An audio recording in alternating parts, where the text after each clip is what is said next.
បាទពេលនេះដល់វគ្គតឹងតែងហើយបន្ទុក10ស្មើម៉ាត់គាត់វាយអូយគាត់វាយធំណាខោកូនឯងត្រូវខោកូនគេត្រូវកូនឯងមួយស្ដើងខោកូនគេត្រូវកូនឯងមក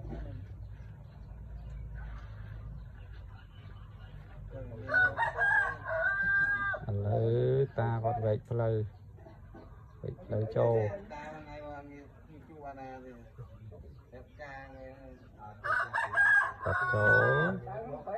ចូលបានអត់តានេះទី2អូមួយឯងសួរ2ផងអត់ដឹងអត់តែមួយទេ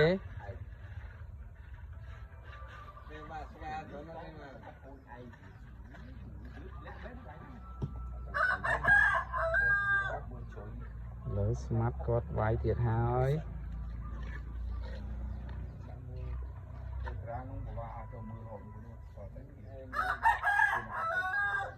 វាយមួយស៊ីមួយយីត្រង់ណា2ទៅទាំង2លើតាគាត់ទៅវែកផ្លូវទៀតហើយលើ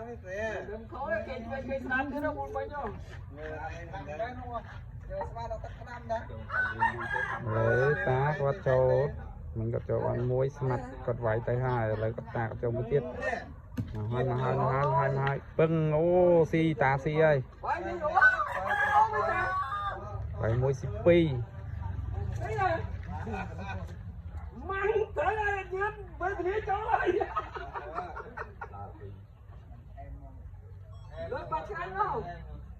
លើស្មាត់ពូគាត់អស់ហើយដមី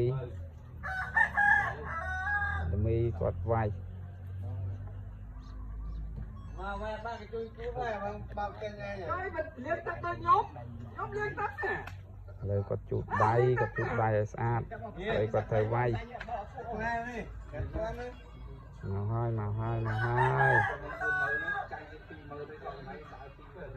ដមីគាត់វាយហើយមកហើយឡាប់អូត្រង់ដមីអូយើងវាយទាំងអស់អូទី2ណាឥឡូវស្មាត់គាត់ចូលគាត់បានវាយទេនេះបានមកស៊ីទើក៏ល្អដែរគាត់ចូលមួយទៀតនេះ200